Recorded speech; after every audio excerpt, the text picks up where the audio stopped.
Ya lo hemos dicho, lee siempre lo anterior y lo posterior, lo anterior y lo posterior.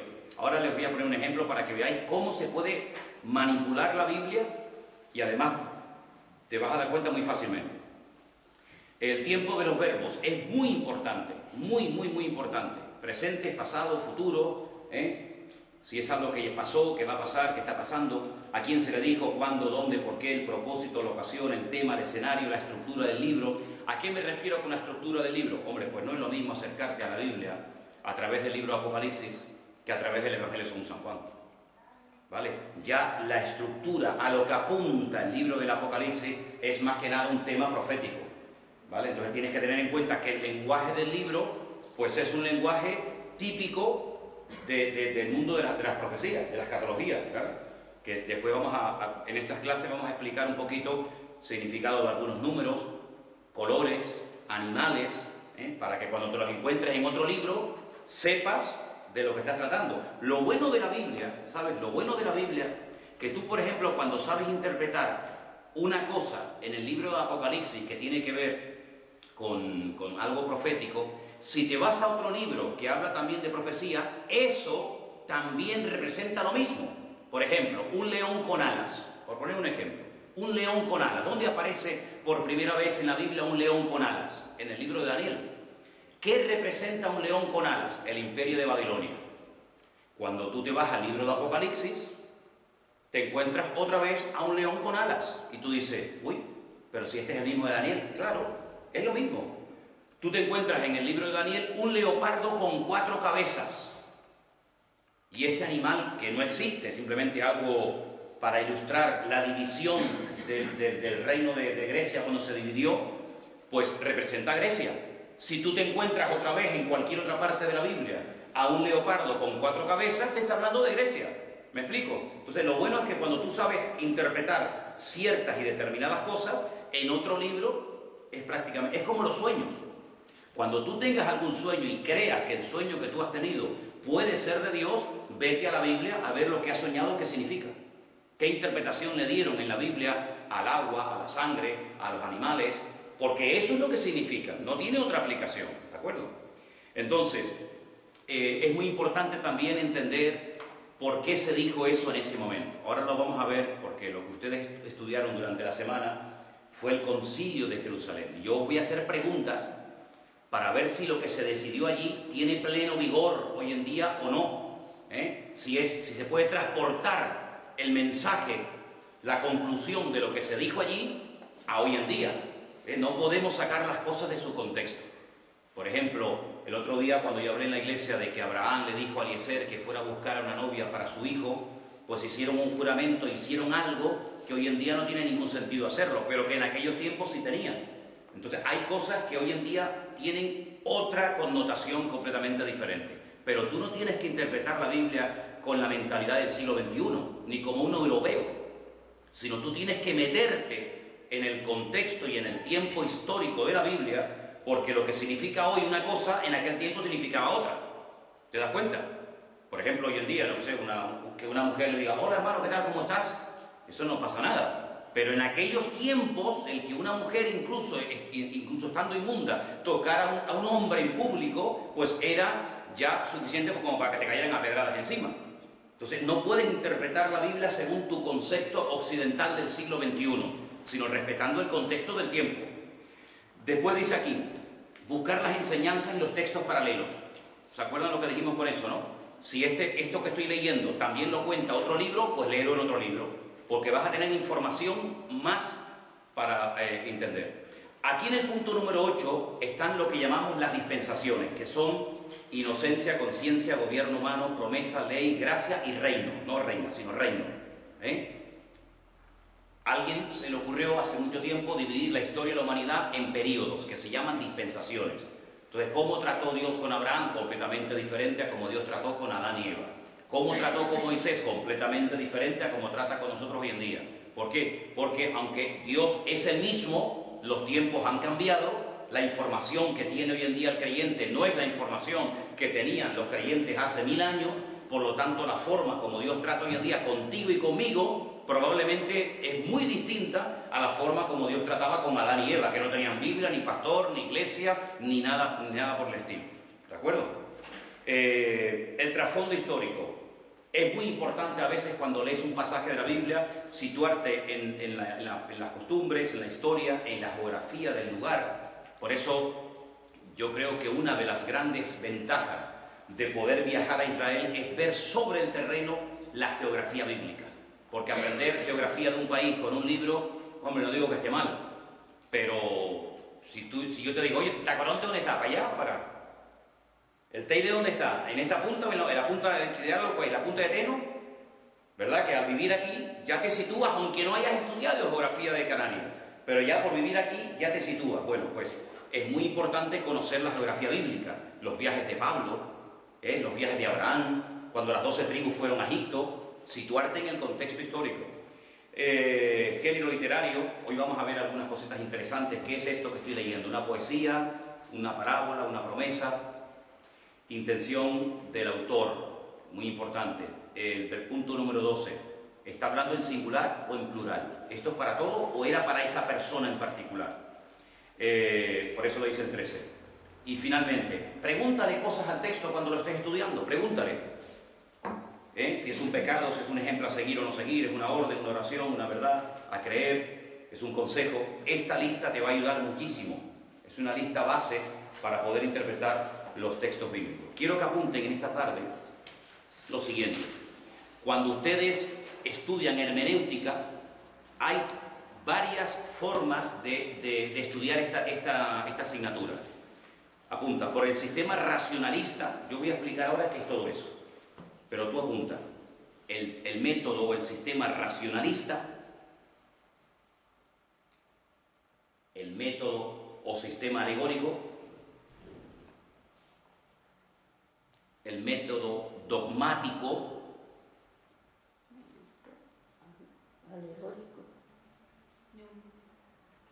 racionalista, alegórico, dogmático, o el cuarto, gramático histórico. Racionalista es el primero. Significa que cuando leo algo, lo voy a someter todo a mi propio juicio particular. Hay gente que lee las 10 plagas de Egipto y dice, no, vamos a ver, eso no fueron milagros. Lo que pasa es que río arriba hubo un desprendimiento de tierra y entonces ellos creyeron que el mar se partió o que el río Jordán se secó, pero no, es que hubo un desprendimiento de tierra y entonces, bueno, se quedó un charquito de agua y ellos pasaron y tal y cual. ¿Sí? Y se van a ahogar miles y miles de soldados y caballos en un charquito de agua, ¿no? Sí, es tratar siempre de darle una aplicación racional. Si no me entra en la cabeza, no lo acepto. Nosotros, lógicamente, no estamos de acuerdo con eso. ¿Por qué? Porque muchas veces Dios rompe la norma, ¿vale? Dios va en contra de la corriente, luego el sistema racionalista para interpretar la Biblia no es el correcto. No quiero decir con esto que Dios prohíbe pensar, al contrario, ojalá pensáramos más, ojalá racionáramos más, pero no filtres únicamente por la mente la Biblia, porque la Biblia hay muchas cosas que van en contra de la lógica, entre comillas, ¿no? El método alegórico es el que dice, la Biblia simplemente describe una lucha entre el bien y el mal, utilizando personajes como Abraham, Moisés, la luz, las tinieblas, soldados, etc. Pero no es real, es una alegoría, es una historia que se cuenta para conocer el mundo espiritual, lo que pasa con los seres humanos, con los demonios, con los ángeles, pero es simplemente una alegoría, totalmente falso. Es verdad que en la Biblia hay alegorías, incluso fábulas, como dije la semana pasada. En la Biblia hay una fábula donde árboles se ponen a hablar unos con otros, ¿verdad? Pero la Biblia es mucho más que simplemente algo que lo cuenta en plan alegórico. Luego el sistema dogmático es aquel que tú lo quieres adaptar a tu doctrina. ¿Me explico? Yo tengo una lista de creencias y entonces cojo esta parte de la Biblia y digo, esto me viene bien, esto no me interesa. Esto lo aplico a mi iglesia, esto no me conviene. Esto sí, esto no. No, esto no es como ir al McDonald's, ¿no? Deme esto, no, con papa, no. La Biblia la tienes que tomar desde el principio hasta el final. Entonces, ¿cuál es el sistema correcto? el último que te di, el gramático histórico. La Biblia evidentemente te cuenta una historia, no te cuenta todo. El mismo Juan dice que él no escribió todo lo que le oyó decir y hacer al Señor Jesucristo, y ahí emplea un estilo literario que es la hipérbole, que es la exageración, diciendo, creo que no cabrían los libros en el mundo si se hubieran escrito una detrás de otra las cosas pero estas cosas se han escrito. Es decir, la Biblia es un pequeño resumen, ¿vale? La Biblia no contradice a la ciencia, la verdadera ciencia no contradice a la Biblia. Pero la Biblia te cuenta simplemente 6.000 años de historia, ¿vale? Cuando comenzamos a leer la Biblia te dice en el principio, pero otra forma de interpretar Bereshit, que es la primera palabra de la Biblia, es en un principio. Es decir, la Biblia te va a contar un principio, pero no todos los principios de todo lo que Dios hizo. En ningún momento tú te encuentras a Dios creando a los ángeles, pero ahí están. Ves en el jardín del Edén a Adán, a Eva y a Satanás, pero que ya no es un querubín maravilloso y precioso como lo describe Isaías y Ezequiel, sino que ahora es Satanás. ¿Y este de dónde salió? Luego Génesis 1, ¿verdad?, no te está relatando su creación, pero en otro libro. ¿Por qué? Porque la Biblia no está en orden cronológico. Y eso es algo que tú tienes que entender. Generalmente cuando tú compras un libro, tú empiezas a leerlo desde el principio, y está bien. Pero la Biblia, repito, no está en orden cronológico. Hay cosas que ocurrieron después de Génesis, pero como se puso al principio el libro del Génesis, por ejemplo, el libro de Job, la historia de Job, es mucho más antigua que la historia de Abraham o que la historia de Moisés. Pero entonces, ¿por qué no ponen a Job al principio si lo ponen casi por la mitad? Bueno, pues porque eso no tiene nada que ver con... Eso es la distribución que se le dio a los libros. ¿Por qué? Porque nosotros tenemos el Antiguo Testamento y el Nuevo Testamento. El Antiguo Testamento, que en el idioma original se llama Tanaj, nunca se habla de Antiguo Testamento. Tanaj es la combinación de lo que se llama en hebreo la Torá, que son los primeros 5 libros que tenemos en la Biblia, los Neviín, que son todos los profetas, que hay un montón de profetas en el Antiguo Testamento, y los Ketubín, y con esas 3 palabras se coge la primera letra y se forma la palabra Tanaj. ¿Qué es la Tanaj? Pues todo el Antiguo Testamento, que es el mismo que tenemos nosotros, exactamente igual. El Nuevo Testamento, en el texto original de hebreo, no aparece. El Nuevo Testamento es posterior a Cristo. El Antiguo Testamento es anterior al Señor Jesucristo. Entonces, no es lo mismo interpretar lo que dice la Biblia antes de Cristo que lo que dice la Biblia después de Cristo, ¿vale? Pero tienes que saber situarte. Ahora, una de las cosas que ustedes tienen que reconocer es que la Biblia no está escrita en un solo estilo literario. No está escrita en un solo estilo, sino que hay montones. Y yo les voy a dar algunos para que ustedes, cuando los encuentren, de hecho vamos a buscar ahora algunos, sepan reconocerlos. Por ejemplo, apunten, símil. El símil, con ese. Símil, así como suena, símil.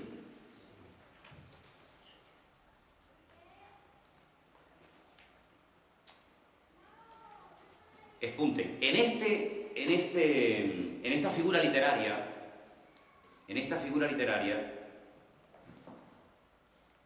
suelen aparecer 3 adverbios, que son como, así y semejante. Repito, en esta figura literaria que se llama el símil, suelen aparecer 3 adverbios, que son como, así y semejante. Y ahora vamos a ver algunos versículos. Vamos a... Priscila, búscame Génesis. Estos versículos apúntenlos. Génesis 13, 16. Matías, sí. Isaías 1, 8. Yo los repito, no se preocupen. Mateo 13, 31. Y Mateo 23, 37. Repito. Génesis 13, 16. Isaías 1, 8. Mateo 13, 31. Y Mateo 23, 37. En esos versículos, hay cientos, tienes que descubrir el símil. Vamos a leerlo, el primer versículo, Génesis 13, 16. Escuchen. Priscila. Y haré tu descendencia como el polvo de la tierra, de manera que si alguien puede contar el polvo de la tierra, también tu descendencia podrá contar. Haré tu descendencia como el polvo. ¿Cómo? Eso es un símil. Quiere decir, si interpretamos literalmente el versículo, que los hijos de Abraham serían polvo. No. ¿Por qué dice, haré tu descendencia como el polvo de la tierra? ¿A qué se refiere? En cantidad. Claro, el polvo, la arena del desierto, coges un puñado y no eres capaz ni de contar un pequeño puñado.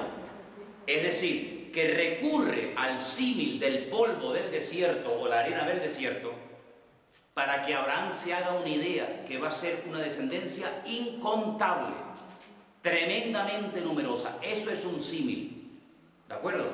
Si lo interpretas de otra manera, estás diciendo una auténtica barbaridad. Entonces te das cuenta cómo aparece el adverbio, haré tu descendencia como. Bien. Isaías 1:8. Y queda la hija de Sión como enramada en viña y como cabaña en melonar, como ciudad asolada. ¿Ves? Otra vez, léelo fuerte.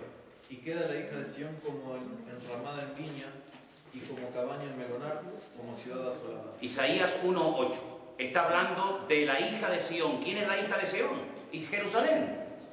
Entonces, Jerusalén va a quedar como y compara una serie de cosas con Jerusalén en ese momento de la historia. Eso es un símil. Cuando se compara algo conocido para que el autor sepa lo que le va a pasar a esa persona, a ese lugar, a esa familia o a ese pueblo. ¿De acuerdo? Es como, así, semejante, etc. Mateo 13:31. ¿Quién lo tiene? Venga, Margarita. Otra parábola le refirió diciendo: el reino de los cielos es semejante al grano de mostaza, que un hombre tomó y sembró en un campo. Es semejante.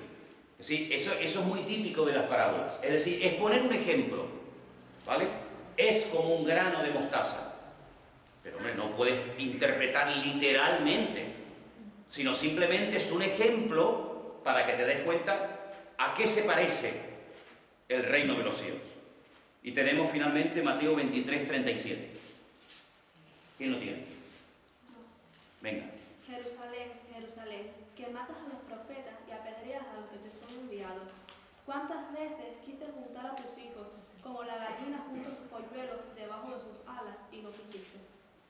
¿A qué compara Jesús el deseo de unir a los hijos de Dios a Jerusalén? ¿A qué los compara?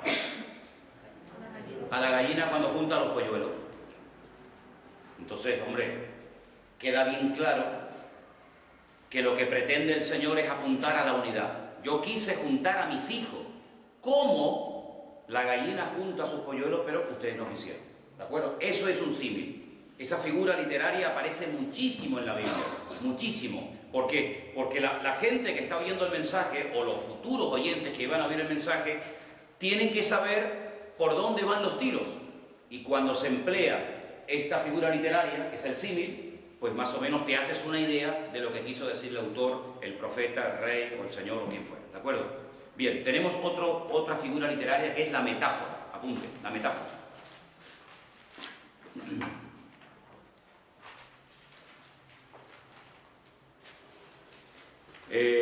Es diferente al símil porque no emplea un adverbio de comparación.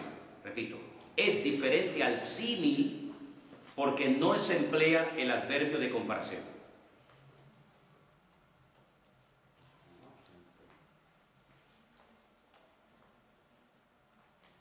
Un versículo que lo vais a entender perfectamente. Os vais a dar cuenta que no aparecen los tres adverbios anteriores, que era semejante, como y así.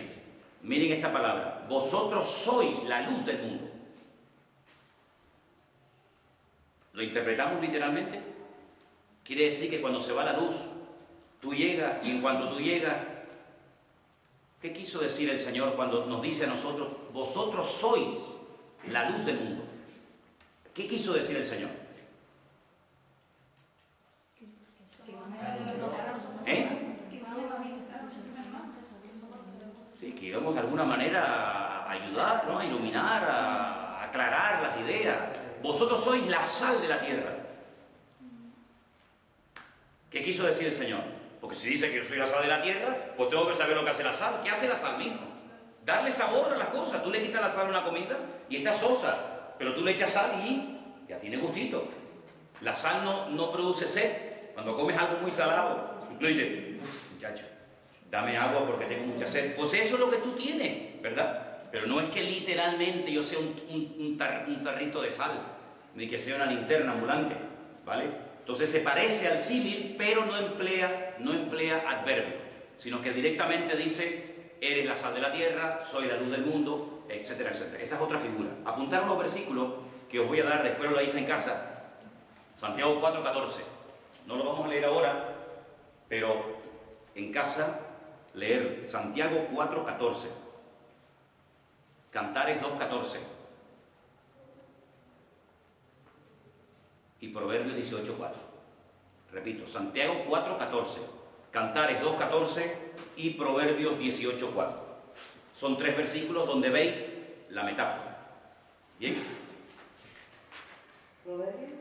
Sí, Proverbios 18:4. ¿Ok?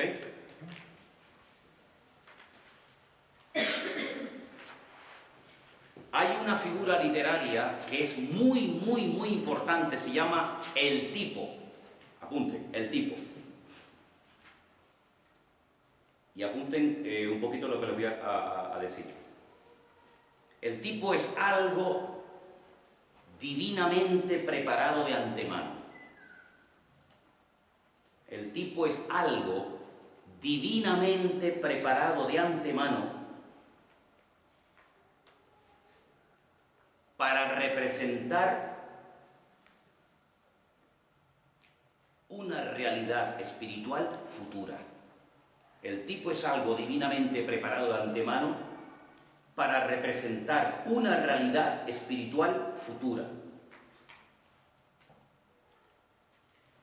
Sigan. Puede ser una persona,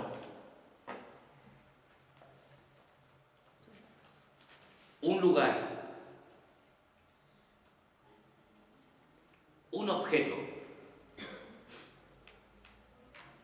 un oficio, una institución o un suceso. Repito, el tipo puede ser una persona, un lugar, un objeto, un oficio, una institución o un suceso.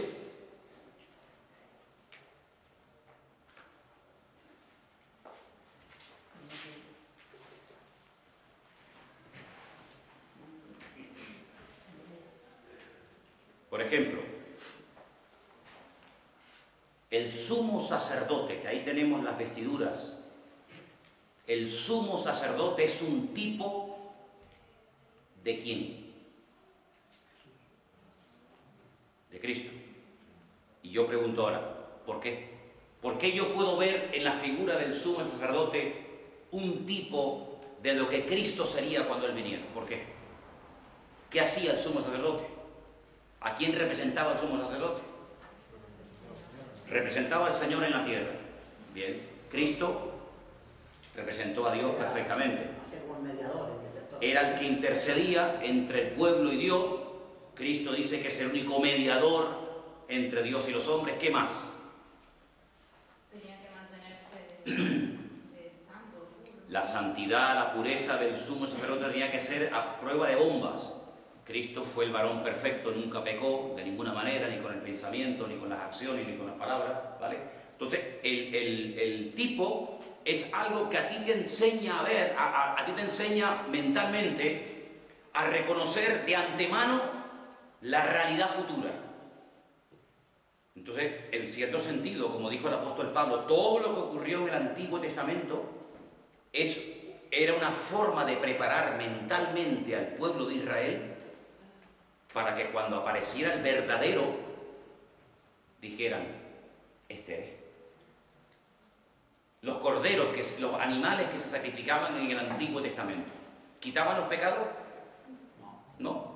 La Biblia dice categóricamente que la sangre de los animales no pueden perdonar pecados. Entonces, ¿para qué los mataban? Porque era una forma de, primero, demostrarle al pueblo que sin derramamiento de sangre no hay perdón de pecados. Segundo, que todos somos pecadores y necesitamos que alguien muera por nosotros. Pero cuando apareció el Señor Jesucristo, Juan el Bautista dijo: este es el Cordero de Dios que quita el pecado del mundo. Luego, todo lo que hemos hecho durante siglos y siglos y generaciones nos ha estado preparando y preparando y preparando mentalmente, y ha estado apuntando ¿a quién? ¿A Cristo? Entonces, como el tipo es algo repetitivo, va preparando de antemano a la persona para que cuando aparezca el antitipo, digamos que el sumo sacerdote es el tipo de Cristo y Cristo es el antitipo del tipo. ¿Me explico? Entonces, la liberación del pueblo de Israel de Egipto, mira que se dice eso en el Antiguo Testamento, y cuando sacó con mano poderosa y humilló al faraón. ¿Eso qué representa? ¿Qué tipifica? Nuestra liberación del pecado. Así como el Señor sacó de la esclavitud a un pueblo y lo llevó a la tierra prometida, Cristo a nosotros nos ha sacado del pecado y nos lleva a la presencia del Padre, ni más ni menos. ¿Te das cuenta?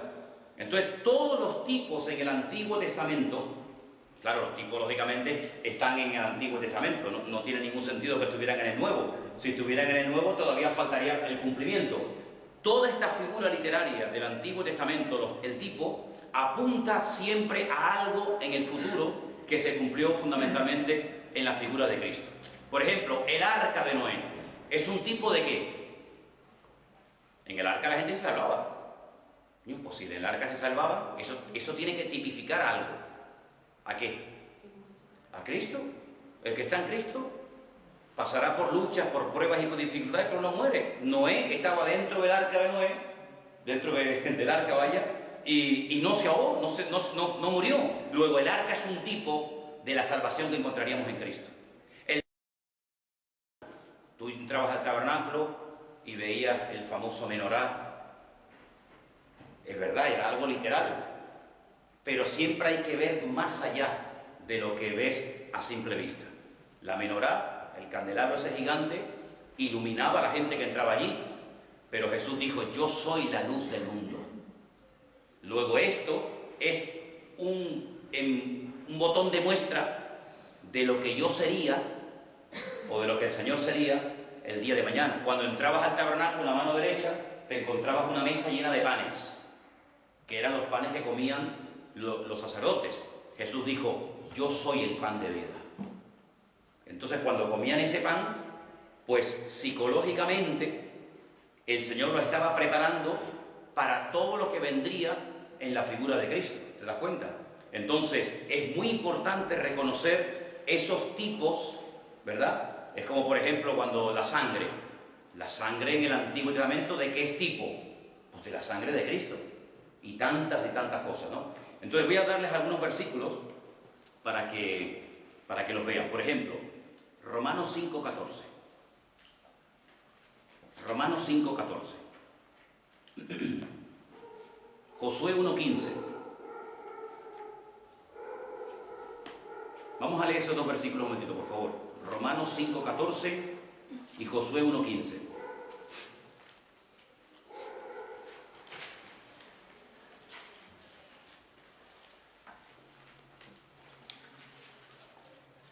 No obstante, reinó la muerte desde Adán hasta Moisés, aun en los que no pecaron a la manera de la transgresión de Adán, el cual es figura del que había de venir. El cual es figura del que había de venir. Por eso Pablo, que es un experto en darle aplicación a los tipos del Antiguo Testamento, él dice que así como hubo un primer Adán que llevó a la raza humana a la ruina, ¿verdad? Y por ese primer Adán vino la muerte, porque entró la desobediencia. Cristo, que sería el segundo Adán, traería la vida, traería la restauración, y traería el perdón de pecados. ¿Se dan cuenta? Entonces se pueden utilizar personas para ver pinceladas de Cristo. Por ejemplo, ustedes no ven en José. ¿Conocéis la historia de José, no? La del Antiguo Testamento, ¿sí o no? Ok, decirme cosas de José que podemos ver reflejado a Cristo en su vida. A ver. ¿Era correcto? Era una persona correcta, sí, Cristo lo era. ¿Eh? Los hermanos lo vendieron. Y a Cristo, dice, a los suyos vino y los suyos no lo quisieron. ¿Qué más? Lo acusaron injustamente. Lo acusaron injustamente. Si a alguien en esta vida han acusado injustamente de algo, ese fue al Señor. ¿Te das cuenta? Tiene un tiempo de humillación, José, pero tiene un tiempo de esplendor. El Señor cuando lo levanta a José, amigo, vamos, el Señor tuvo un tiempo de humillación, pero cuando el Padre levantó a Cristo, dice que le dio un nombre sobre todo nombre, para que en ese nombre se doble toda rodilla, ¿verdad? Entonces, hay personajes del Antiguo Testamento que tipifican a Cristo. Tú no ves, por ejemplo, a Isaac encima de un altar a punto de ser sacrificado. ¿Tú no ves, en cierto sentido, a Cristo? Pero después, sin embargo, como ningún ser humano podía morir por otro ser humano, Abraham tuvo que coger un carnero, quitar al hijo del altar y ponerle el carnero encima y sacrificarlo en su lugar. Entonces hay muchísimas cosas del Antiguo Testamento que todas apuntan hacia el Señor Jesucristo, ¿de acuerdo? Entonces digamos que el tipo apunta a una realidad futura y el antitipo es la realidad misma, ¿de acuerdo? Bien, hay otra figura literaria que quiero que la apunten, y es la siguiente, se llama apóstrofe, todo junto, así como suena, apóstrofe.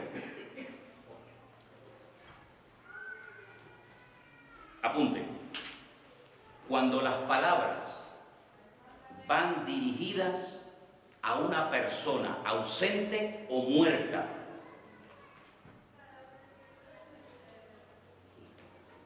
El apóstrofe es cuando hay palabras que van dirigidas a una persona ausente, si no está, o muerta, o a alguna cosa inanimada o abstracta, como si pudiera oír.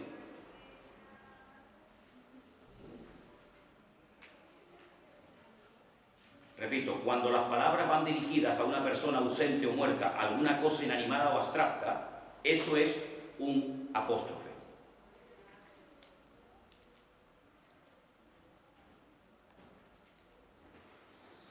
Cuando le dicen al rey David que su hijo Absalón ha muerto, dice la Biblia que él comenzó a gritos en el palacio a gritar, ¡Absalón! ¡Absalón! ¿Le oía Absalón? Estaba muerto. Pero era un grito de dolor donde el padre pronuncia el nombre de su hijo. Cuando alguien en la Biblia pronuncia una palabra y hace referencia a una persona que no está presente, a algo que es inanimado, o a una persona que está muerta, esa figura literaria se llama el apóstrofe. Vamos a apuntar varios versículos. Isaías 1:2. Isaías 1:2. Primera de Corintios 15:55. Vamos a leerlos. Isaías 1:2 y también Isaías 1:2, Primera de Corintios 15:55. Vamos a leerlos. ¿Quién lo tiene? Oí cielos y escucha tu tierra, porque habla Jehová. Crié hijos y los engrandecí, y ellos se rebelaron contra mí. Ahí tenéis un ejemplo. Oíd cielos, oíd tierra. Es una expresión esto que se llama apóstrofe. Es cuando tú te estás dirigiendo a algo inanimado, como si te pudiera oír, ¿vale? Primera de Corintios 15:55. ¿Dónde está, oh muerte, tu aguijón? ¿Dónde, oh sepulcro, tu victoria? Le está hablando a la muerte. ¿Dónde está, oh muerte, tu aguijón? ¿Dónde está, sepulcro, tu victoria? El sepulcro no oye. La muerte es algo abstracto, aunque real, ¿verdad? Pero el autor se dirige a esa persona ausente, muerta o algo inanimado o abstracto. Ese estilo literario, esa figura literaria, se llama el apóstrofe. ¿De acuerdo? Muy bien. Una última más. Una más que quiero que la apunten. La parábola. que es algo muy conocido por todos nosotros. Parábola.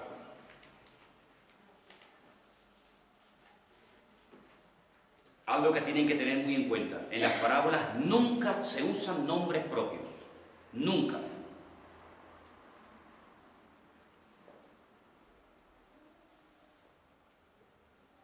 Es semejante al símil, pero más extenso. Es semejante al símil, porque también aparece el adjetivo semejante, pero es más extenso, ya que compone una narración. Digamos que es tomar algo conocido para explicar extensamente algo que se desconoce. Por ejemplo, en la parábola del hijo pródigo. ¿Cómo se llamaba el hijo pródigo? ¿Y el padre cómo se llamaba? ¿Y el hermano? Es una parábola, es simplemente un cuento que pudo ser real o no, pero las parábolas nunca te dan los nombres propios. Luego, cuando Jesús explica la historia del rico y Lázaro, no es una parábola, porque dice que el rico, no dice el nombre del rico, pero sí dice el nombre del pobre, que se llamaba Lázaro, que no tiene nada que ver con el otro Lázaro, hermano de María y de Marta. Luego, esa no es una parábola, es una historia real, porque ¿cómo se diferencia una parábola, que es una historia irreal, con una aplicación, de una historia real? Porque en una aparecen nombres propios y en otra no. Entonces Jesús dijo montones de parábolas para que la gente se hiciera una idea de qué es el reino de los cielos y qué no es el reino de los cielos. ¿De acuerdo? Bien, ¿alguna pregunta sobre las figuras literarias que estamos viendo en esta noche?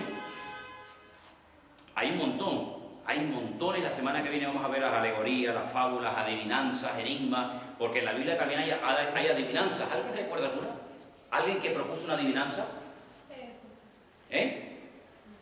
Sí, tú cuando hablas fuerte, que yo tengo el oído un poco... Sansón dio una adivinanza, y saber quién sabe esta adivinanza. Y se la respondieron, pero después te acuerdas lo que dijo, ¿no? Ay, si no hubieran arado con mi novilla no hubieran aprendido esto. ¿Por qué? Porque ella se chivó y le dijo lo que significaba, ¿no? Ok, entonces hay montones de figuras literarias en la Biblia, pero ahora vamos al pasaje que la semana pasada les pedí que ustedes leyeran, que era Hechos, capítulo 15. ¿La Biblia mía la tenía por ahí? Aquí está. Solamente bueno, ustedes vayan ¿cómo es? A Hechos capítulo 15. Solamente les voy a demostrar cómo se puede hacer una doctrina si pellizcamos. Busquen Hechos 15. Pero quiero que también, un momentito, nada más un segundo, para que veáis cuando no se respeta el contexto, la barbaridad que se puede decir. Primera de Corintios capítulo 14. Primera de Corintios capítulo 14.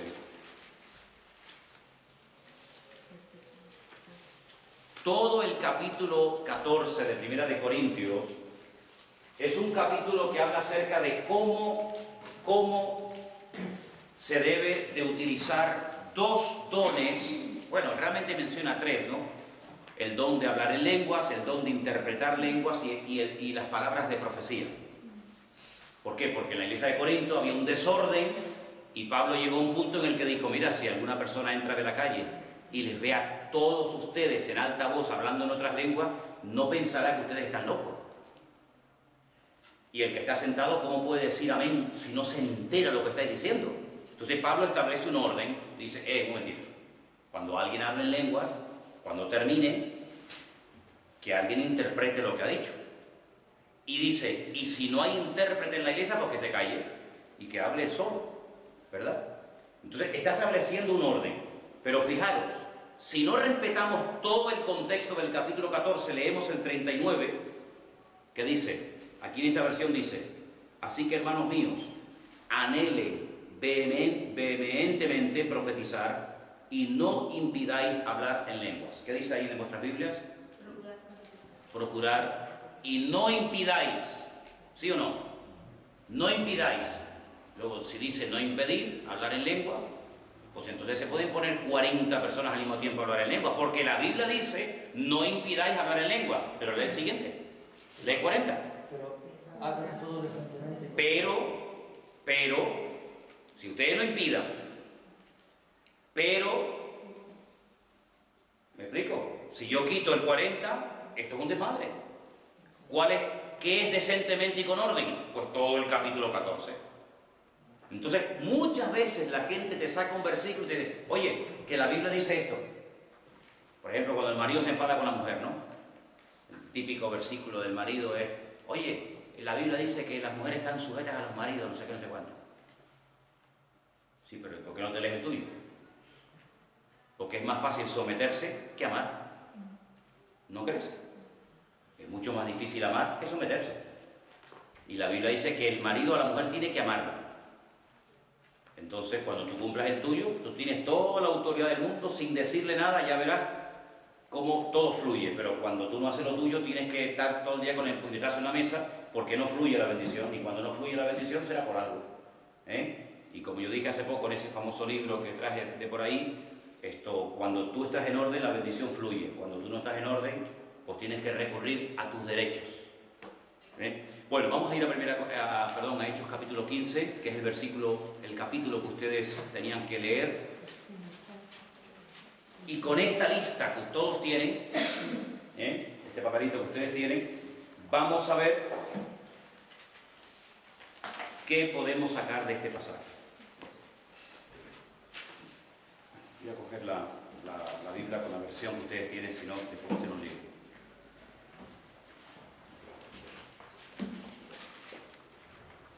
Dice, entonces algunos, ¿estáis? Algunos que venían de Judea enseñaban a los hermanos, si no os circuncidáis conforme al rito de Moisés, ¿qué? No podéis ser salvos.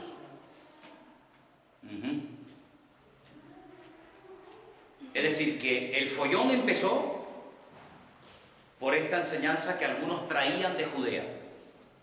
Bien, ¿estáis de acuerdo vosotros con esto que decían esta gente? Si estáis de acuerdo con esta declaración de esta gente que enseñaba a la iglesia que si no se circuncidaban no podían ser salvos. Después de Cristo uno era salvo por gracia. Después de Cristo uno era salvo por gracia. Que no estamos de acuerdo. No estáis de acuerdo. Porque si Dios nos salvó gratis, como con él. Bueno, vamos a seguir leyendo entonces. Versículo 2. Como Pablo y Bernabé tuvieron una discusión y contienda no pequeña con ellos, hay algunas personas con una falta de madurez alucinante, que es uno de los grandes problemas y plagas de la iglesia del siglo XXI, que cuando ven que hay discusión, se asustan, se ponen nerviosos. Y sin embargo en la Biblia, el discutir, incluso hasta acaloradamente, pero por supuesto sin llegar a las manos ni nada de eso, era un sistema y es un sistema tremendamente utilizado hasta el día de hoy. El discutir, el decir, no, pues yo creo esto, yo creo lo otro, no sé qué, no sé cuánto, pues tiene sus pros y tiene sus contras, ¿vale? Y dice aquí que Pablo tuvieron una discusión y una contienda no pequeña, así que aquello estaba acalorando. Se dispuso que subiese Pablo y Bernabé a Jerusalén y algunos otros con ellos a los apóstoles y a los ancianos para tratar esta cuestión. ¿Qué cuestión? La que hemos visto en el versículo 1. Ellos pues habiendo sido encaminados por la iglesia. ¿Qué significa ser encaminados por la iglesia?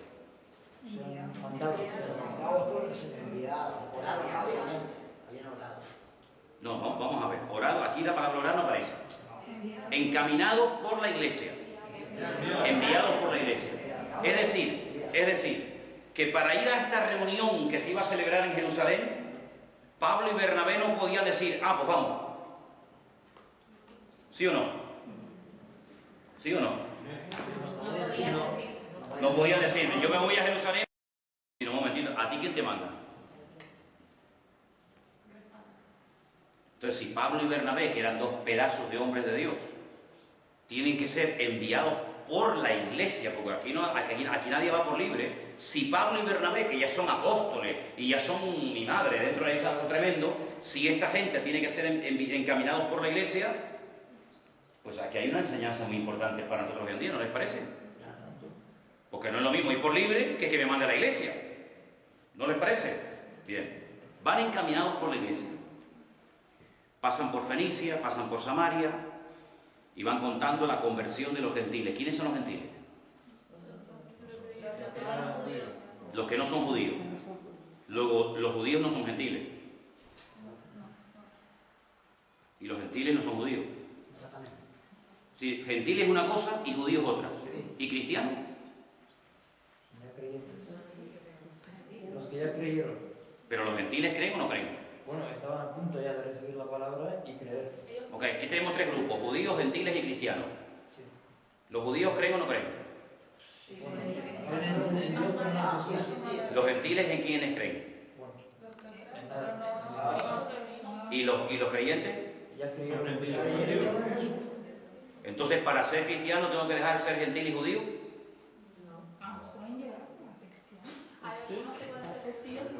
A ver, ¿cuál es tu postura? A ver, judíos, cristianos y gentiles. ¿Tú qué eres? ¿De los tres qué eres tú? Cristiano y gentil. Cristiana y gentil. A ver, explícalo. Porque me parece que, o sea, un judío puede llegar a ser cristiano, porque puede creer en Jesús ya después por la gracia, con todo lo que pasa, no tanto por la ley. Y un gentil, que somos los que no son judíos, pues son cristianos ya que creyeron en Jesús después que vino por la gracia. Oye, coge la Biblia del suelo si no te importa. Mira, pero un judío que se convierte deja de ser judío. Sí, si yo soy judío, yo me convierto, yo sigo siendo judío, sí. Es como decir canario, ¿no? Por decir español, ¿no? Yo me convierto. Ah, no, tienes que dejar de ser español. Pero esto que es cuestión de nacionalidad. Es cuestión de creencia. ¿Jesucristo qué era? ¿Judío, gentil o cristiano? Judío. Era judío. Y era creyente.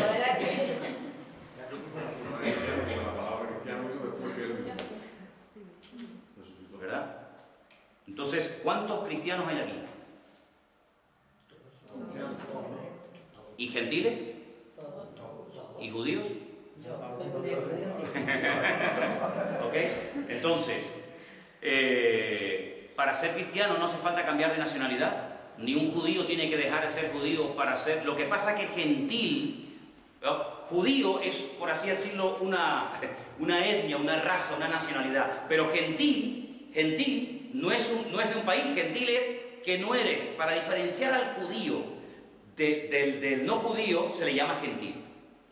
Pero no dice, no, ¿tú dónde eres? Yo soy gentil. No, tú serás canario, colombiano, cubano, argentino, chileno, lo que sea. ¿Me explico? Entonces ellos van contando por el camino la conversión de los gentiles. Vale, perfecto. Llegan a Jerusalén.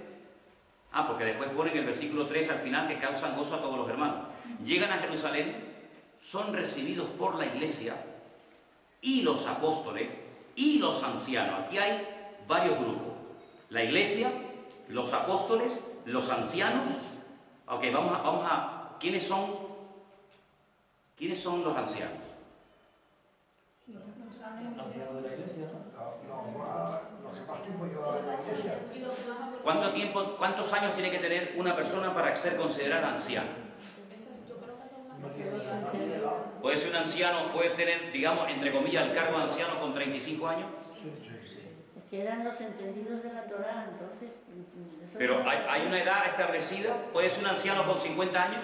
No, pero se le decía anciano más que nada por el conocimiento que tenía, no por la Por la madurez espiritual. Sí, pero responder a mi pregunta. ¿Una persona puede tener el cargo de anciano con 50 años o tiene que tener 95? A punto ya de morir, ya que se le cae la baba y con el bastón pase anciano. ¿Bueno? Puede ser pobre.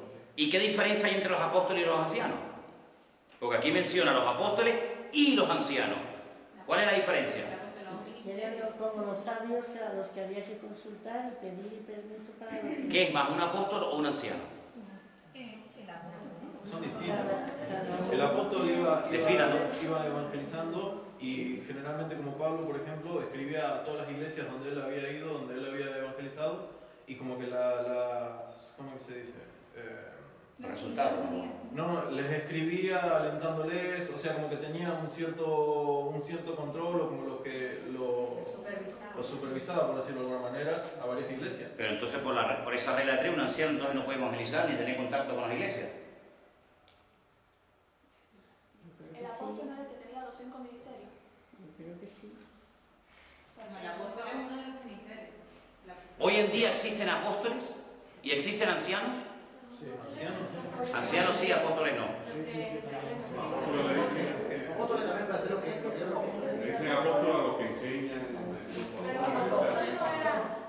Es que hoy por hoy todos aparecen todos los pastores y todos los pastores dicen que son apóstoles. Sí, pero olvídense de hoy por hoy. Yo pregunto, si Pablo iba por el camino y va contando lo que él va haciendo hasta que llega a Jerusalén y dice que cuando llega a Jerusalén lo recibe, número 1, la iglesia. Número 2, los apóstoles. Y número 3, los ancianos. Pues aquí me menciona a tres grupos diferentes de personas. Sí, la iglesia. Empecemos por el principio. Llegan a Jerusalén y lo recibe la iglesia. ¿Quiénes son la iglesia? Todos los hermanos, todos los creyentes. Vale, perfecto. Los reciben en la congregación, vaya. Muy bien. Ahora hay que definir el papel de los apóstoles y el papel de los ancianos. Por ejemplo, un apóstol puedo ser yo. Un anciano quiere decir usted que me está enseñando a mí. Pero un apóstol no es el que ha visto a Jesús, el que vio a Jesús. ¿Cómo dices? El apóstol no es el que vio a Jesús. Vamos a ver. Vamos a ver. Sí, perdón. Espera. Dime. Un momentito.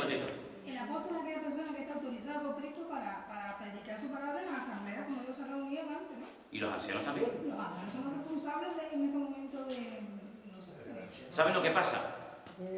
Hay una otra asignatura que se estudia en la escuela bíblica que se llama sistemas de gobierno. Distintos tipos o distintos sistemas de gobierno. Voy a definir a grandes rasgos distintos tipos de gobierno que se estudian. Y hay todo tipo de congregaciones. Por ejemplo, la iglesia de Galicia de la abuela y de la bisabuela y de la tatarabuela, la de toda la vida, nunca tuvieron pastor, nunca, sino eran 7 u 8 hermanos de peso, con conocimiento, con madurez, con experiencia, que llevaban ahí 1000 años cada uno, ¿vale? Y los llamaban ancianos. No había un pastor, sino era un grupo un consejo de ancianos, donde uno predicaba el domingo, otro predicaba el jueves, uno se encargaba de visitar a los enfermos, otro cuando se morían los enterraba. Era como un grupo de 5 o 6 hermanos ya con cierta edad, vamos, que eran de peso, no eran estos que entraban y a los 2 días, sino eran personas que predicaban, que atendían la iglesia, y nunca, por ejemplo, Elena, mi mujer, nunca tuvo un pastor, nunca, porque creo que eran en aquel momento 5 o 6 ancianos, que eran los que llevaban la iglesia. Ese es un sistema tan bíblico como el que os voy a comentar ahora, es un sistema. Luego está el sistema de un pastor. Sí, hay un pastor, que es por ejemplo el sistema que más se conoce, y ese pastor se rodea pues, de colaboradores, de diáconos. Por ejemplo, en la iglesia esta, yo considero, y todos consideramos, que por la madurez, por el tiempo que llevan en el Señor, por la experiencia que tienen, a Armando y a Marcos son ancianos de la iglesia, son mis manos derechas, son personas que en un momento determinado digo, oye, mira que pasa esto, o está pasando esto, o no sé qué, no sé cuánto, que pueden compartir, o no, pero generalmente suelen compartir, ¿no? Aunque a Armando no le gusta mucho eso de compartir, pero comparten. Bien, los apóstoles, la función de apóstol entra dentro de lo que se llaman los 5 ministerios, que si ustedes quieren leer más sobre esto, tienen que leer esta noche, o estos días, Efesios capítulo 4. Efesios capítulo 4 habla de 5 ministerios. Fíjate, es muy fácil de aprender porque tenemos todos, creo, ¿no? Todos tenemos 5 dedos en la mano. Apóstol, profeta, evangelista, pastor y maestro. Eso está en Efesios 4, yo no me estoy inventando nada. 5 ministerios. Dice, para perfeccionar a los santos para la obra del ministerio. Apóstol, profeta, evangelista, pastor y maestro. No lo estoy diciendo primeros, no, sino estoy diciendo los 5. Todos son importantes, Esto es como cuando vas al médico. ¿Te quieres sacar una muela? ¿A dónde vas? Pero si tienes problemas de corazón, al cardiólogo. Y eres mujer y te quieres revisar, al ginecólogo. Y no sé qué de estómago, pues al estomatólogo, como se llame, ¿no? ¿Ok? ¿Vale? Entonces, son especialistas. Ahora, el evangelista se sabe. Dice que es como el dedo este, ¿no? ¿Cómo se llama el dedo este, el más largo? El evangelista es el que se proyecta afuera, el que fundamentalmente gana a la gente nueva, ¿vale? La diferencia es que el apóstol hace de todo un poco. Porque es como el dedo gordo, que es el único dedo que puede tocar los demás fácilmente. ¿Ves? El dedo pulgar toca a todos fácilmente. Entonces el apóstol es el que estableció la iglesia. No había, él la fundó, él la pastoreó, él la enseñó, él la no sé qué. El apóstol hace de todo un poco. Es una especie de, entre comillas, de hombre orquesta, hace de todo, pero no es específicamente una sola cosa, sino que es un poco pastor, pero también es un poco maestro, y es un poco evangelista, y es un poco no sé qué, es un poco de todo un poco. Sin embargo, tú ves, por ejemplo, hay gente que son maestros de la palabra, pero nada más que maestros, si no lo puedes poner en la calle a evangelizar, porque dice, mira, es que yo no sé cómo va esto. Y coges a un evangelista que solamente predica el evangelio a gente nueva de la calle y lo pones a dar un estudio bíblico y no sabe porque no tiene las herramientas. Entonces los apóstoles son los que el Señor llamó, los capacitó y eran los que hacían de todo un poco. Los ancianos, en aquellos tiempos y hoy en día, son personas que pueden llegar a atender 100% una iglesia sin ningún problema. De hecho, hay montones de iglesias que no tienen pastores, que tienen ancianos, pero el anciano está para ayudar y para colaborar con el pastor, ¿vale? Ese es otro sistema de gobierno. Hay un sistema de gobierno que se llama congregacional, donde el pastor es una persona que contrata un grupo, un colectivo llamado iglesia. Este es el típico sistema de gobierno de las iglesias bautistas. ¿Sí? El pastor no pinta absolutamente nada. Es un señor que ha contratado, que ha llamado a la iglesia y le dice, mire, nosotros queremos que usted se encargue de los cultos, de predicar, no sé qué, pero mire, nosotros si queremos pintar la iglesia tenemos que hacer una reunión, si queremos comprar no sé qué, usted es como un empleado. Luego hay otro sistema, que es el sistema piramidal, que es, la misma palabra lo dice, una persona que es una especie de papa, donde aquí nadie tiene derecho ni a decir ni mu, porque hay un sistema piramidal que generalmente es el sistema que funciona fundamentalmente dentro del ámbito católico, donde hay una jerarquía muy bien establecida, papas, cardenales, obispos, etcétera, y donde el pueblo pues va y tiene que asumir lo que dicen sus autoridades espirituales, ni más ni menos. No es con cuestión de comparar este es mejor, este es peor, porque depende de donde te hayas criado. Todos tienen sus pros y todos tienen sus contras. Pero en este caso vemos que ellos fueron a la iglesia, a los apóstoles y a los ancianos. Luego tenían este sistema en la congregación, estaban todos los apóstoles, aún no había muerto ninguno, ahí estaba Pedro, Jacobo, Juan, Santiago, Tomás, Bartolomé, estaban todos, no había muerto ninguno, pero aparte de eso, había ancianos, que son personas de peso. Yo pensaba que los ancianos pues eran los que sabían más de la ley y de... Sí, pero imagínate los apóstoles. Las cosas, sí, pero imagínate los discípulos después de haber estado 3 años con Cristo, si sabían o no sabían. Sí, claro. Me explico, no es que los apóstoles eran pobrecitos, no, los apóstoles sabían latín, porque habían estado con el maestro de maestros, ¿vale? Y los ancianos siempre los hubo, pero el Señor escogió a discípulos que vienen de la palabra disciplina, los disciplinó, los podó, les enseñó muchas cosas y luego fueron apóstoles. La palabra realmente apóstol significa enviado, uno que es enviado, pero ¿con qué autoridad? Se ha puesto lamentablemente de moda en el mundo entero. Todo el mundo es apóstol en día. Todo el mundo es apóstol. De hecho, bueno, hay muchísima gente que dice, no, ya no me llames pastor, ahora soy apóstol. Y sigue siendo lo de toda la vida, pero como si fuera un cargo superior. Y aquí no es como el ejército, que el comandante, el capitán, el sargento, el cabo, ¿verdad? Entonces ellos fueron a estos 3 grupos. Sigo. Estamos en el versículo 5. Pero algunos de la secta de los fariseos, que habían creído. La palabra secta en aquellos tiempos no tenía la connotación negativa que tiene hoy en día. La palabra secta era un grupo. Hoy en día secta es una cosa peligrosa, una cosa dañina. La palabra secta en aquellos tiempos era simplemente un grupo. Podía ser una secta deportiva, una secta política, una secta religiosa. Había una secta, un grupo, que eran los fariseos, que habían creído, que se levantaron diciendo: es necesario circuncidarlos y mandarles que guarden la ley de Moisés. Se reunieron los apóstoles y los ancianos. Recuerden, siempre en la Biblia hay algo muy importante, se me olvidaba: el orden.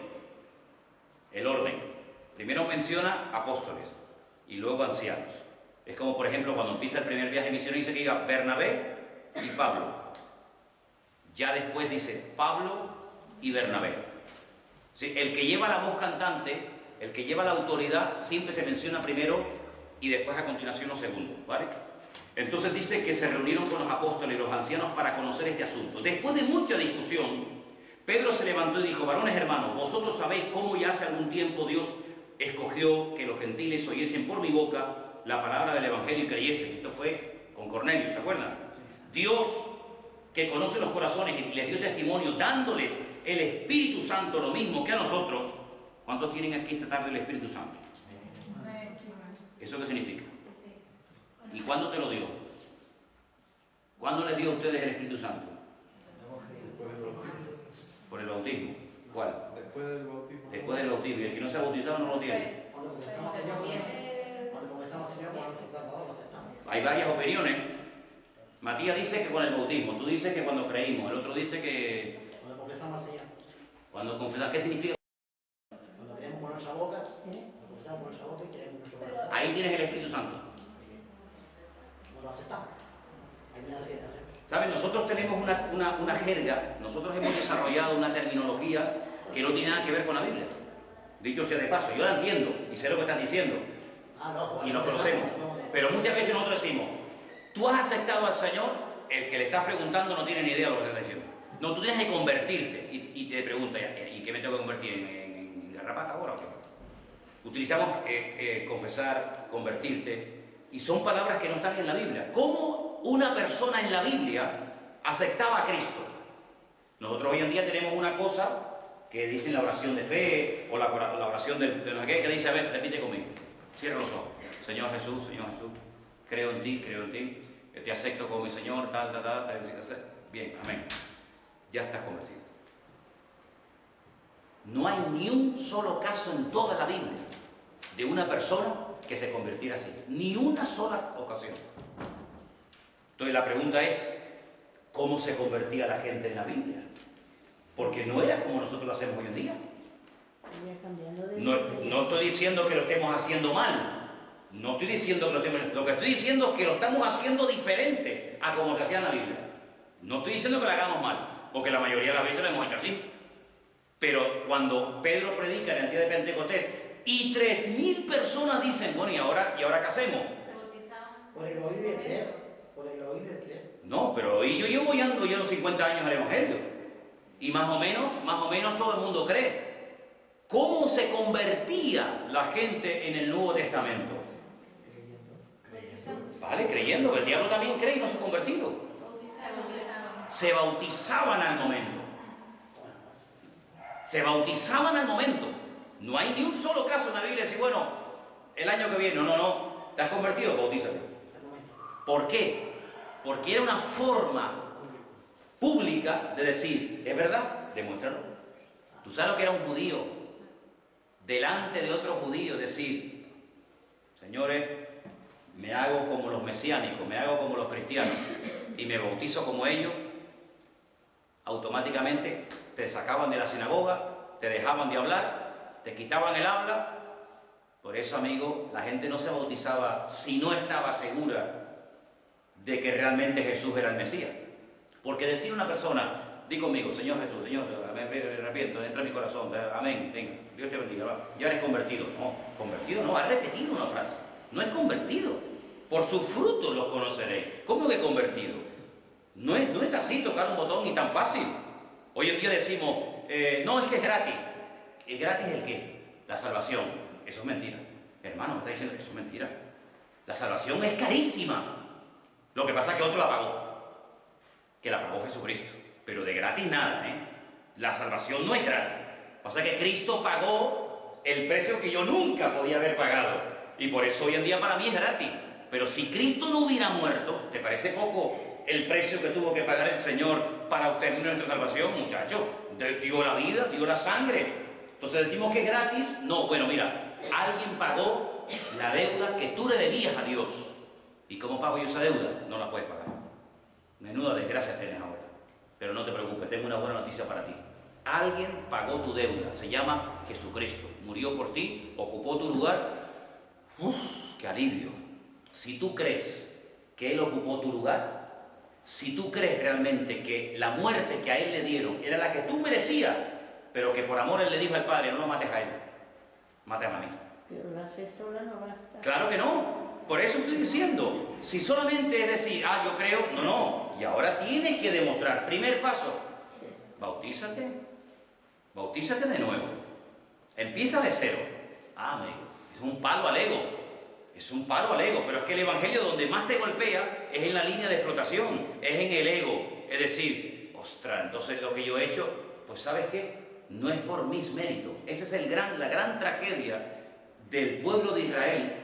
Todos los libros, tengo docenas y docenas de libros, todos los libros que tú lees del pueblo de Israel, escritos por rabinos, todos siempre emplean de una manera u otra la palabra méritos. Yo tengo que hacer méritos, tengo que orar un montón y tengo que no sé qué, y por los méritos entonces el Señor me va a bendecir, y por los méritos mis hijos van a ser sanos, y por los méritos, y el Evangelio es todo lo contrario. El Señor dice, pero ¿qué mérito vas a hacer tú? ¿Qué mérito vas a hacer? Si el mérito que tenías que hacer era morir en una cruz, y si lograras morir, ahora resucita, pero claro, no tiene sentido morir para después quedarte sepultado, ¿no? Entonces, esta gente le está diciendo a los fariseos, le están diciendo a los recién convertidos, tienen que volver otra vez a la ley. Vamos a ver, el Señor no anuló la ley. La ley no está anulada. La ley lo que está es ampliada. ¿Está anulada la ley? Los 10 mandamientos los anuló Cristo. Lo que pasa es que nos hemos quedado con los que nos interesan, y con los que no nos interesan, si no será para los judíos. Pero el Señor no tiene a los judíos aquí y a los cristianos allá. El Señor está formando un solo pueblo. Y ese solo pueblo se llama los hijos de Dios. Ni más ni menos. Entonces, el problema surgió porque le estaban obligando a la gente a circuncidarse. Y dice aquí, ninguna diferencia hizo entre nosotros y ellos, purificando por la fe nuestros corazones. Ahora pues, ¿por qué tentáis a Dios poniendo sobre la cerviz de los discípulos un yugo que ni nuestros padres ni nosotros hemos podido llevar? Antes creemos que por la gracia del Señor Jesús seremos salvos igual que ellos. Entonces toda la multitud cayó y oyeron a Bernabé y a Pablo cómo contaban las grandes señales y maravillas que Dios había hecho por ellos entre los gentiles. Y cuando ellos callaron, Jacobo, que es Santiago, respondió diciendo, varones hermanos, oídme. Simón ha contado cómo Dios visitó por primera vez a los gentiles para tomar de ellos pueblo para su nombre. Y con esto concuerdan las palabras de los profetas, como está escrito, después de esto volveré, reedificaré el tabernáculo. Hay que decir, hoy lo analizamos en el texto original, que la palabra tabernáculo no es la original, es la palabra sucá. Y la sucá era una tiendita de campaña que se hacía en la fiesta de los tabernáculos, pero se puso el tabernáculo de David, que está caído. Repararé su ruina, y ahí menciona una palabra profética del libro de Amós. Versículo 19, conclusión. Por lo cual yo juzgo que no se inquiete a los gentiles que se convierten al Señor, sino, ahora viene la conclusión, tanta discusión para esto, se les escriba que se aparten de las contaminaciones de los ídolos, de fornicación, de ahogado y de sangre. Esta es la conclusión. Que se les escriba a los que se están convirtiendo que se aparten de las contaminaciones de los ídolos, de la fornicación, de ahogado y de sangre. Ahora te viene un testigo de Jehová a tu casa y cuando le preguntas por el tema de la sangre te dice, no, es que la Biblia prohíbe dar sangre. Y tú dices, ¿dónde? Dice, aquí. Un texto fuera del contexto. Fíjate tú lo que hemos leído para llegar aquí. Pero ellos te hacen así y te dicen, mire, aquí está, Señor, léalo. Y te dice, de fornicación, de ahogado y de sangre. Oye, ¿verdad? Lo dice la Biblia. El concepto transfusión en el siglo XXI-XX es lo mismo que el concepto absteneo de sangre 2000 años atrás. ¿Existían las transfusiones hace 2000 años? Luego, no puede estar prohibiendo Santiago ni los apóstoles de la iglesia primitiva el dar transfusiones de sangre, puesto que eso no sé exactamente cuándo se inventaron las transfusiones de sangre, pero te puedo asegurar que en el siglo I no existían. Por lo tanto, es algo que estás sacando del contexto para decirte que si tu hijo necesita una transfusión de sangre no puedes dársela. ¿Por qué? Porque la Biblia dice absteneos de sangre. ¿Qué era hace 2000 años abstenerme de sangre? ¿Qué era? No se podía comer carne con sangre. Ni se podía ni se puede hoy en día en Israel. Tienen que ser matados por personas específicas y que hacen un certificado, dicen esto es kosher, es decir, se puede comer. Se escurre, se exprime, ni una sola gota de sangre tiene la carne que se come en Israel hasta el día de hoy. Es que la sangre es perjudicial. La sangre está a la vida, dice el Señor. Que tenga sangre es perjudicial. Ok, entonces, lo que se le está diciendo a los gentiles es lo siguiente. Vamos a ver. En un principio los que se convertían eran judíos, y judíos. Pero claro, ahora resulta que Pablo se ha ido por ahí por esas naciones de la tierra, y Pedro se fue a la casa de Cornelio, y cada día se están convirtiendo más gentiles. Se están convirtiendo un montón de gente que no tiene nuestras costumbres, que no han practicado la Torá, que no saben nada de nuestra ley. Y claro, ahora nos encontramos en la iglesia 1000 gentiles, y ahora somos nosotros 500. Y aquí hay un follón. Vamos a establecer normas de convivencia. Y entonces, como los judíos se sienten mal cuando ven a estos que comen ahí, la venga y tal, vamos a establecer unas normas para que las respetemos entre todos. Y esas normas se van a mandar por carta a todas las iglesias. Y tú, Pablo, como viajas tanto, pues te llevas estas normas. Eso es lo que se estableció. La pregunta es, que es a lo que yo quería llevarles. Las normas que se establecieron en el primer concilio de la iglesia, que fue el concilio de Jerusalén, ¿están en vigor hoy en día? ¿O estas normas fueron únicas y exclusivamente para aquellos creyentes del siglo I? Piensen antes de responder. ¿Por qué digo antes de responder? Por lo siguiente, porque esto es Nuevo Testamento. Aquí está Pedro, Santiago, Bernabé. Aquí no está Abraham, Isaac, Jacob, Moisés. Cuidado, esto es Nuevo Testamento. Estos son los apóstoles de la iglesia a la cual yo pertenezco, porque todos pertenecemos a la única iglesia que tiene Cristo. Y entonces la pregunta es, ¿estas normas eran para aquel tiempo? ¿Son también para hoy en día? Si no son para hoy en día, bueno, pues entonces ¿para qué se escribió esto? Si son para hoy en día, la pregunta es, ¿las estamos cumpliendo? ¿No las estamos cumpliendo? A eso es a lo que yo les quería llevar, a que se expriman el coco y se pregunten, bueno, toda esta información que hay aquí, ¿a mí esto para qué me sirve? Entonces, vamos a terminar y ahora hablan ustedes. Así que enviamos, versículo 27, a Judas y a Silas, los cuales también de palabra os harán saber lo mismo. Y ahora viene lo fuerte, ahora viene lo tremendo, la bomba. Verso 28, ¿lo leemos juntos? ¿Sí? Venga. Porque ha parecido bien al Espíritu Santo y a nosotros no imponeros ninguna carga más que estas cosas necesarias. Número 1, que os abstengáis de lo sacrificado a los ídolos, de sangre, de ahogado, de fornicación, de las cuales cosas, si os guardáis, bien haréis, pasando bien. Volvamos a repetir lo que se acordó, que os abstengáis de lo sacrificado a los ídolos. Bueno, esto sinceramente hoy en día no existe, por una sencilla razón, porque en aquellos tiempos, y esta es la verdad, cuando una persona tenía una carnicería, pues mataba 2 pájaros de un tiro.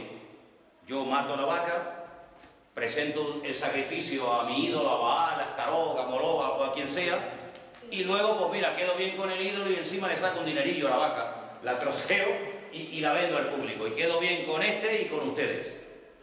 Hoy en día eso, que yo sepa, yo no sé si por ahí hay algún carnicero que mata una vaca y luego detrás de la carnicería tiene allí, yo que sé, un altar que la sacrifica, quien sea. Si así fuera, yo no como eso ni loco, casi me entienden. Pero hoy en día eso no se ve.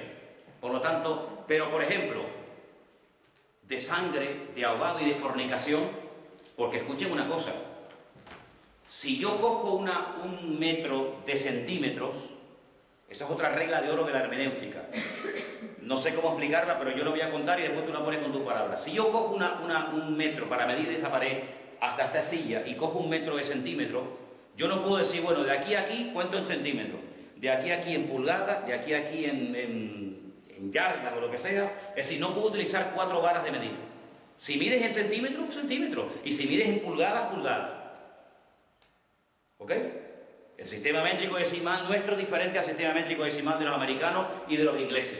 Pero si tú coges 1 metro, tienes que decir 80 centímetros, no puedes decir 80 centímetros, 3 pulgadas y 2 no sé qué. Si tú coges una forma de interpretar un capítulo, no puedes decir versículo 1 alegórico, versículo 2 literal, versículo 3, esto es metáfora, versículo 5 parábolas, versículo 6, no, vamos a ver. Coge una vara de medir para interpretar todo. El absteneos del sacrificado a los ídolos hoy en día no tiene una aplicación porque hoy en día las carnicerías son otra historia y tal. Pero si decimos, ¿y de fornicación? ¿Nos tenemos que abstener hoy en día de fornicación o esto era para aquel tiempo? ¿Estamos de acuerdo? Entonces, si tengo que respetar el no caer en fornicación, tengo que respetar todo lo que dice el versículo. No puedo decir, miren el versículo 29. No, absteneos de sangre, eso no. De sangre, eso son cosas de antes. Ahogado, bueno, fornicación sí, porque oye, la fornicación es una cosa grave. Vamos a ver. Tú no puedes decir la fornicación sí y lo otro no. O todo o nada. Esa es una regla de interpretación de la Biblia. Entonces tú dices, Señor, pues entonces, pregunto. La morcilla, que está hecha con sangre, que a mí, vamos, no por nada, perdonen, pero a mí me encanta, ¿no? Sobre todo las de Burgos. Si yo, el versículo 29 son 5 cosas, digo no, con la fornicación por supuesto, ¿no? Si no, esto será un desmadre. Con esto estás de acuerdo, pero con esto no. O lo cogemos todo o no cogemos nada. Es como los 10 mandamientos. ¿Cuántos son mandamientos? 10. Con 9 estoy de acuerdo, con el del sábado no, porque no. Pero vamos a ver, vamos a empezar. Primero sí, segundo también, cuarto, sí, quinto, pero el otro no. O los coges todos o no coges ninguno. Ese es el gran problema de los cristianos, que cuando chocamos con algo que nos tambalea un poco decimos, eso era para Israel, eso es del Antiguo Testamento, que esto no es nuevo Antiguo Testamento, que esto es el libro de los Hechos, que aquí están nuestros hermanos en la fe, Pablo, Santiago, Pedro, Bernabé, que aquí no son los patriarcas del Antiguo Testamento, que no estamos en el monte Sinaí, que estamos en Jerusalén, primer siglo de la era cristiana. Y si ponen unas normas, pues oye, el que no se puedan aplicar hoy en día algunas, porque eso de absteneo de la sangre de los ídolos no se practica, pero las otras cosas sí se practican. Entonces mi pregunta es, ¿esto es aplicable hoy en día, sí o no? ¿A qué conclusión habéis llegado después de haber estado estudiando una semana esto? Es una maravilla preguntaros a vosotros cosas, pues sí, no, sí, es diálogo es espectacular. Yo pienso que hay otro versículo que dice, si come y come para el Señor, pues come, y si no come y lo hace para el Señor también, pues no come. O sea, yo lo aplico más a ese contexto, que tienes que dejar a tu... O sea, yo creo que se debe de cumplir, ¿no? Porque ahí lo dice, que sigue en el Nuevo Testamento, pero también hay cosas que ya no se dan, como la sangre. Aunque yo creo que sí, los cubanos que están aquí saben que sí que se sigue sacrificando animales a los ídolos y la gente luego se los come. Y la gente que cubana que está aquí sabe que es verdad. Y entonces, ¿qué hay que cumplir? La verdad que es el cubano para saber que No, ya. sacrifica de animales, porque ahí El esa problema- península también vamos. Hay también El carne, Pero también dice dice que todo lo que está en la carnicería es ilícito. Pasa El problema es la comprensión de ese mandato, ¿no? Es decir, impera en este caso, digamos que la cultura, digamos como que hace un poco la vista gorda a lo bíblico, o tendría la cultura que ser absorbida por lo bíblico. Porque podemos decir, oye Manolo, es que en España, chico, es que, imagínate, un fabricante de morcillas dice, es que aquí comemos morcilla. Bueno, pero una cosa, el que yo haya hecho una cosa mucho tiempo no le da credibilidad a mi error. Es decir, un etarra ha matado durante 30 años. Bueno, yo no lo veo tan mal, porque al fin y al cabo hacer así a un tío en la cabeza, pero vamos a ver, hijo. El que tú hayas hecho una cosa muchas veces no le da... Es como cuando una mentira, ¿no? A base de repetir y repetir y practicar una mentira, como que se convierte en verdad. Pues no, señor. No, señor. Claro, es decir, el que ha sido idólatra, el que ha sido mujeriego, el que ha sido drogadicto, el que ha sido asesino, oye, llegará un momento en el que tendrás que pararte y decir, mira, tú no puedes seguir en esta línea. Bueno, pero es que es mi cultura. Bueno, pues entonces tú pon en la balanza tu cultura y la Biblia. A ver qué pesa más. Si la Biblia... Porque, hombre, cuando fue el Evangelio a Guinea-Papúa, allí se comían unos a otros. Y la cultura era que se comían unos a otros. Pero el Evangelio llegó y le dijo, mira, hermano, no te estés comiendo a la hermana a bocado, eso no se puede hacer, ¿me entiendes? Entonces él tuvo que enseñar que el canibalismo está prohibido en la Biblia, además que lo dice. ¿Verdad? Lo que pasa es que a veces la cultura, sí es verdad que impide mucho por cumplir ciertas determinadas cosas. Por ejemplo, lo de los 10 mandamientos, el guardar el sábado, hoy por hoy aquí es prácticamente imposible porque ¿quién no trabaja un sábado? ¿Entiendes? En Israel el sábado se paraliza, es como un domingo, digamos aquí. Pero hoy en día en Europa, en Occidente, el sábado es muy complicado guardarlo. Pero esto es mucho más fácil que guardar, por ejemplo, el Shabbat. Esto es más fácil, sí. Esto es más fácil. Sí, es más fácil. Pienso yo, ¿no? Porque, por ejemplo, la pregunta es, ¿en nuestra cultura, en nuestro contexto hoy en día, se come sangre? ¿Que no? Ostras, Carmen, las morcillas de toda la vida, la morcilla se hace con sangre. Pero yo no me cuido de la morcilla ni me la comeré, a mí me da tremendo asco. Es otra cosa. Es de las personas que le gustan, pero sin Bueno. En el norte la sangre directamente. No, es que en España es cultura de cerdo, de morcilla y de esa cosa. Pero yo pregunto, porque el domingo cuando yo leía el texto, no sigáis la costumbre de las naciones, yo pregunto, oye, ¿no será que a lo mejor en nuestra cultura, en nuestro país, hay costumbres que tendremos un poquito que replantearnos? Por ejemplo, yo le voy a poner un caso concreto, que es el mío, y además hoy justamente me llamaban de la península una hermana que viajó ahora con otro a Israel y me dice, oye Manolo, explícame esto. Vamos a ver. Yo me metí un día en internet y empecé a leer y a estudiar y a buscar libros por aquí y por allá. Procedencia del arbolito de Navidad y de las bolitas. ¿Sí? ¿De dónde viene esto? ¿Sí? ¿Quién fue el primero que se le ocurrió? Porque tuvo que haber un primero que puso bolitas colgadas en un árbol. Venga, vamos a estudiar. Ostras, cuando yo empecé a leer aquello, yo dije, yo no pongo en mi casa un arbolito con bolitas ni a palos. ¿Por qué? Porque era la fiesta más pagana del mundo, que se cortaban los testículos a los animales, se colgaban en los árboles para adorar a los demonios. Y entonces resulta que llegó un emperador y dijo, esto es una barbaridad, matando animales, no sé qué, no sé cuánto, poniendo regalitos en los árboles para que vinieran los demonios de noche. Pero entonces, ¿cómo hacemos? ¿Cómo lo quitamos? No lo quitemos, es imposible quitar esto. Esto está tan arraigado en la cultura que vamos a hacer algo. Vamos a utilizarlo como un símbolo de la Navidad cristiana. Entonces lo que hizo fue que le dio un matiz cristiano a algo puramente pagano. Entonces, ¿qué pasa? Que claro, se ha practicado 1 año, 2 años, 1 siglo, 2 siglos, 1 milenio, 2 milenios, y hoy en día, pues, oye, ¿qué hay de malo? ¿Qué dice la gente? ¿Y qué hay de malo? Pues vamos a ver. Yo no digo que sea una barbaridad. Oye, ¿no paséis por aquí? Estamos en una clase.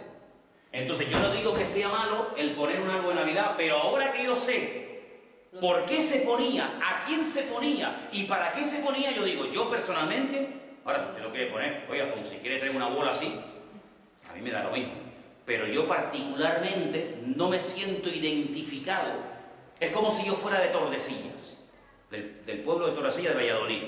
Yo sí soy de Tordesillas, aunque en mi pueblo de hace 1000 años hemos salido todos al campo a meterle puñaladas a un toro y a torturarlo, yo como cristiano ya no podría salir. ¿Por qué? Porque yo veo eso una auténtica barbaridad. Es que eso es muy difícil de quitarlo de la gente. Bueno, pues como yo no lo puedo quitar de la gente, me quito yo. ¿Sabe lo que hacían en ¿Me explico? Es mucho más fácil. Claro, yo no puedo decir el día no. Es mucho más fácil quitarme yo que pretender quitar a mí, y cuando algún día alguien me diga, oye, ¿tú por qué no haces eso? Pues mira, aprovecharé la oportunidad. Yo entiendo que es muy difícil cumplir ciertas y determinadas cosas, pero a la luz de la palabra, a mí no me cuesta hoy en día abstenerme de fornicación. No me cuesta. Lo tengo clarísimo. Pues si no me cuesta abstenerme de una cosa, ¿por qué me cuesta abstenerme de la otra? Porque se ha enraizado en la cultura, porque se ha hecho parte de la cultura y no hay nada más difícil que quitar que algo que forma parte de la cultura, de la tradición, de, oye, Pablo, esto lo hemos hecho de toda la vida. Sí, no lo discuto. Pero eso no le da credibilidad a tu error o a tu pecado. ¿Así de claro? Entonces, este capítulo, para mí, es muy importante porque aquí se sentó una base para lo que sería la cristiandad siglos más tarde, ¿no? Y aquí lo que se discutía en un principio era si se circuncida o no a la gente.